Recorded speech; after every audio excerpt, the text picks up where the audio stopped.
Good afternoon. This is part 3 of the first lecture. I hope that the other two parts that you were able to download the YouTube films. This morning I got an email from two of your representatives, and they asked me to consider the deadlines, which we will do. And they came up with suggestions in order to discuss the literature. So I'll come back to you as soon as possible with more details about this. So we had the first part was about the port's typologies. The second part was about the port in its spatial consequences. And now the third part of this first series of lectures deals with the relationship between port cities and global systems. In part 2, there already was a reference to the part by César Ducrouet and others, and he came up with the historiography on port cities and global systems. And one of his arguments referred to the group which is working on, as I see in this shift, on the global city research. And this is a research field that looks at the development of world systems. And the world systems is of course something which is used already in the sociology. In particular, I'd like to mention the name of Wallerstein, who used the world system in order to come up with a definition about the relationship between North and South, and about the dependencia theory, in which third world countries were dependent on the first world countries. Of course, if you look at the world system as Wallerstein did, it was still focused on the concentration of power, economic power, social power, cultural power, political power, which was very much concentrated in the core countries. United States of America, Europe, and Australia. And then he made a distinction about the core and the semi-periphery, which is the yellow parts. So Latin America, Russia, and a large part of Asia as well, China and India. Well, and then he had what they call the real third world countries, the periphery.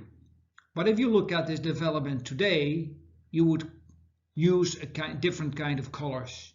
You can't say that the core system is just restricted to the North America or Europe or Australia, and China and India are relevant as well. And then of course the role of Africa, which is in a sense not just to consider that Africa as one continent, but you have to look at a very different economic and political development within Africa. But the thinking in terms of global city research has been developed by others as well, and looking at particular world system and relevance of how these world cities are related to world cities, the global cities. And Friedman is an important reference in this respect, and he is looking at all kinds of different networks. So from the network-based relationships, looking not just at systems in general, but look at the points, the vital points of connecting these different systems together. And perhaps the most famous in this respect is one of them is Manu Castells, looking at the social implications of information and communication technologies looking at spaces of places, spaces of flows, and of course Saskia Sassen, who came up with the definition of advanced production systems, and she came up with the hypothesis that what are real world cities? And she said, well, we had to look at the advanced production systems, looking at what kind of services are in a post-industrial setting realized within this global context. And her famous book is about the relationship between New York, Tokyo, etc.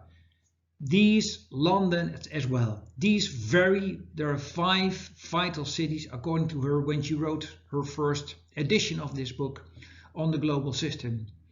And there she had different kind of categories looking at. She looked at, for instance, the share of service industry, high added values industries, for instance, relationship with real estate and finance, called them FIRE, so a very important developer of economic growth since the 1990s.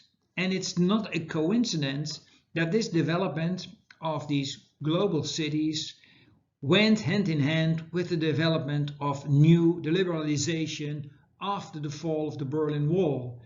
So the new liberal economic paradigms became vital in order to create open markets, to create new financial engineering, which of course was the consequence of the digital development and all advanced theories on finance and real estate finance. Well, we all know that since 2008 that there are some problems with the financial engineering of the world capital, but it's still the headquarters directing these financial flows are very important, an essential element of being part of a world city. And there are of course the law firms, in particular when you're dealing with arbitrage, with major institutions, legal aspects, the major law firms which are concentrated in these major cities, and they're not just restricted law services for a national, but they work in cooperation with multinational companies. So the law firms in general became multinational companies as well. The public relations, which is of course part of the promotion of public affairs in line with the new kind of media industry, and of course the big firms on the accountancy. And she says that there are only a couple of cities which are able to concentrate all these different aspects. And then there's the question, if you look at port cities, if you look at this global scale, London and New York, they are important port cities. Well, they're still important port cities, but their identity, as already mentioned in an earlier lecture, is not based on being a port economy. And the interesting thing is that although they have this global status, but most of these big cities, global cities, they started originally as port cities. But in a post-industrial setting, they develop different than, for instance, other cities. And the interesting thing is that Jerome Hodos came up with the typology of second cities. And a lot of the case studies we come across look at cities like Rotterdam, Liverpool, Marseille, Bremen, perhaps Hamburg. They are identified as second cities, not being the capital cities. And he used the typology of Max Weber, the famous German scholar and on sociology. He framed the ideal type as a way of researching, as a theoretical framework in order to study ideal types. And Jerome Hodos, he in his article, this is the front cover of his book of 2011, which is based on his PhD on making a comparison between Manchester and Philadelphia, and he comes up with the discussion on second cities. And he says, well, second cities, the second doesn't mean that they are not globally active. They are, but they're not capital. And most of these globally active firms are leading in non-financial industries. So a lot of these cities, they lack the fire, you could say. They don't have major stakes in the financial industries or in the real estates. He says, well, second cities have more or less a kind of different migration pattern. And he focuses on a different kind of innovation. We know that port cities, they are resilient because they have to adapt to external shocks. But in order to do that, they have to rely on a particular governance structure.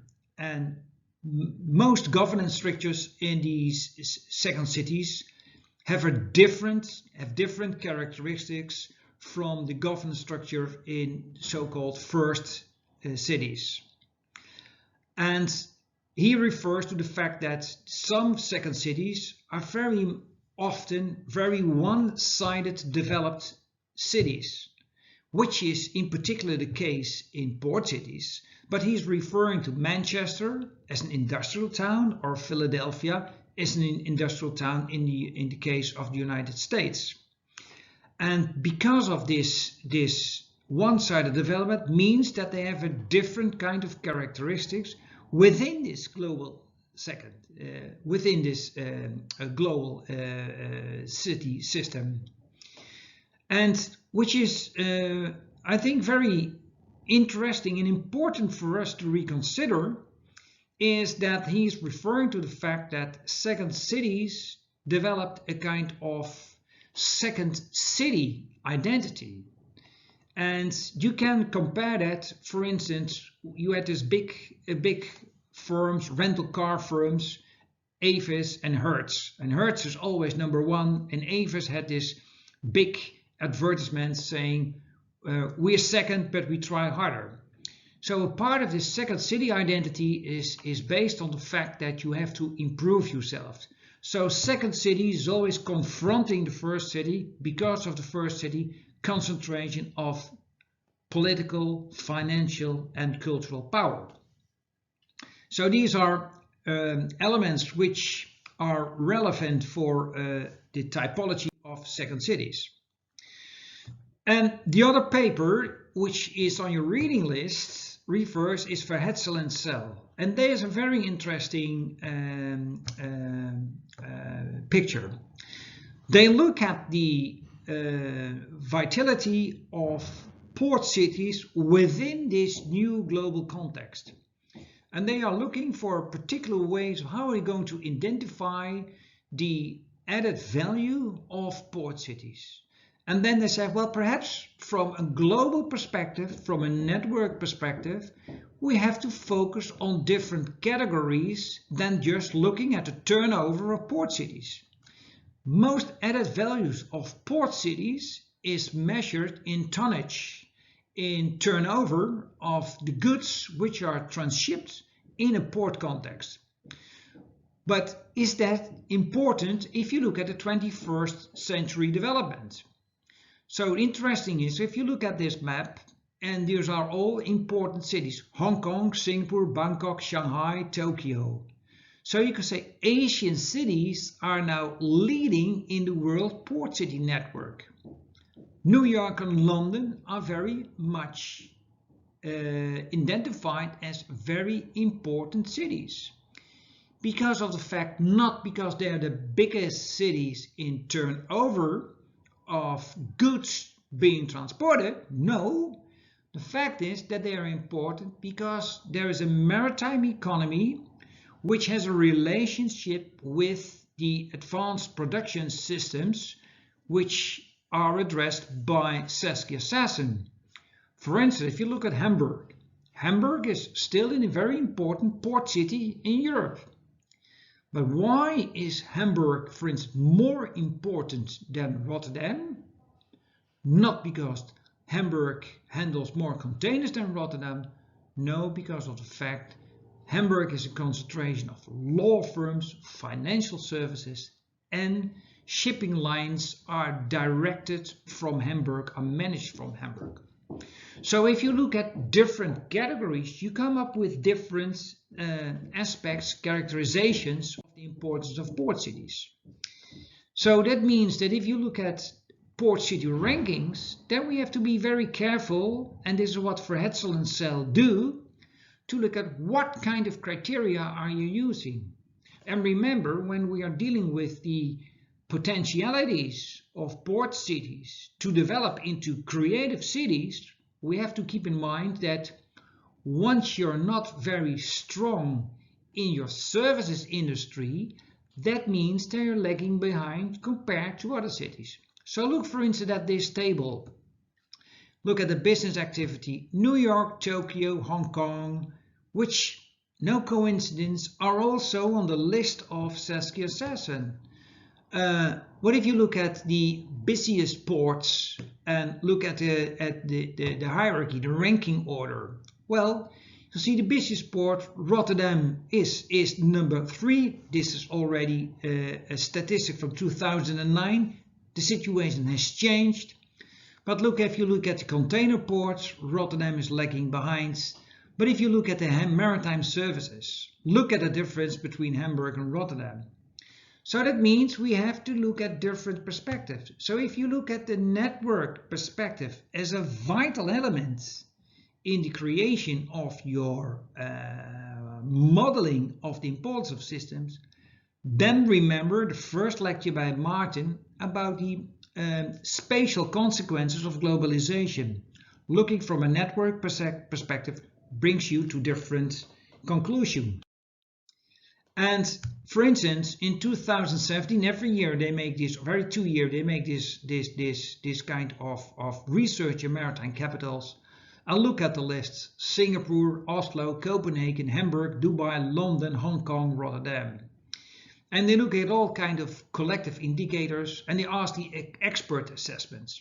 And look at the expert assessments. For instance, looking at the potentialities of Rotterdam, for instance, as an example, according to the logistics criteria, Rotterdam is still a very important big port. But the experts are not convinced that Rotterdam will stay so in the future. Why is this? Of course, this has to do with the fact that Rotterdam has this, as a second city, developed as the one-sided economy. That's first. And secondly, is Rotterdam resilient enough? Can it change its infrastructure in order to adapt to the new challenges of the 21st century? And in particular, if you are looking for new creative industries. And this is what I wanted to show you. This is a beautiful image taken from The Economists. It's about the new commodities and what defines the future of port cities. And we concentrated on offshore, but look at the logos which are now into the deep water. Well, the offshore, which was a leading industry because of the post-war development of oil, but what kind of new industries? And look at all the major firms. There are the Googles, the Teslas, the Facebook, the Microsoft, the Ubers and Amazons. These are the new global players, and they are not necessarily based in port cities. So what does it mean for the future of port cities? So that's why I wanted you, so I have 2 groups of students who are going to study the paper of Jerome Hodas, not the book, but the paper, which is on your reading list. And the ones, others are going to discuss the paper by Verhetzel and Cell. So this is the final part of the third part, the final part of lecture 1. and I come back to you with the second part, and I will make sure that you all got an email to upload this. Okay, thank you very much for your attention.